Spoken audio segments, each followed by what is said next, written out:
मुख्यमंत्री एकनाथ शिंदे यांचा अयोध्या दौरा सुरू होण्याआधीच गाजू लागलेला आहे आणि या दौऱ्याचं कारण शालेय शिक्षण मंत्री दीपक केसरकरांनी जाहीरही केलेलं आहे। राज्याला प्रभू श्रीरामांचा आशीर्वाद मिळावा यासाठी या दौऱ्याचं प्रयोजन असल्याचं केसरकरांनी जाहीर केलं। तर प्रभू श्रीरामांनी चांगल्या कारभारासाठी बुद्धी द्यावी असा टोला विरोधकांनी लगावलाय।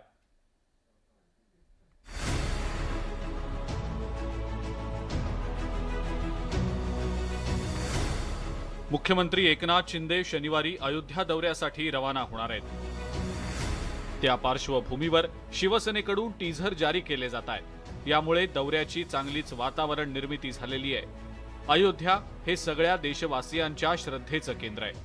पुरुषोत्तम राम यांचा आदर्श जीवनाच्या प्रत्येक वळणावर संयम आणि कसं वागावं याचा संदेश देणारा आहे। हाच आदर्श आणि आशीर्वाद राज्याला उपकारक ठरणार आहे।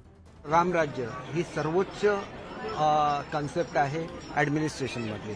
राज्य किती चांगलं असावं त्याला रामराज्य म्हटलं जातं आणि जर महाराष्ट्राचं रामराज्य व्हायचं असेल तर आपल्याला अयोध्येच्या मंदिरात जाऊन रामाचे आशीर्वाद तर घेतलेच पाहिजे।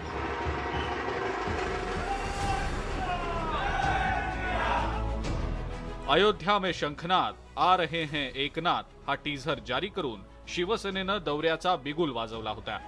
या दौऱ्याच्या निमित्तानं मुख्यमंत्री एकनाथ शिंदे कट्टर हिंदुत्वाचा चेहरा म्हणून आता पुढे आलेले आहेत। मुख्यमंत्री झाल्यानंतर एकनाथ शिंदेंचा हा पहिलाच अयोध्या दौरा असल्यानं देशाचं लक्ष या दौऱ्याकडे लागलेलं आहे।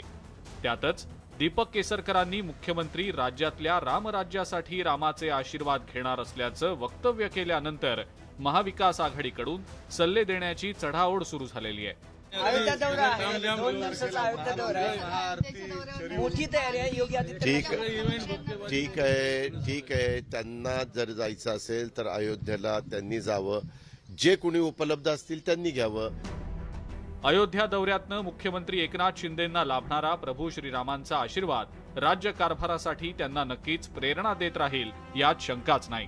दुसरीकडे विरोधकांनीही रामराज्यासाठी अयोध्येचा दौरा करायला हरकत नाही असा सूर नागरिकांमधून उमटताना दिसत नाही। Bureau report, news 18 Lokmat.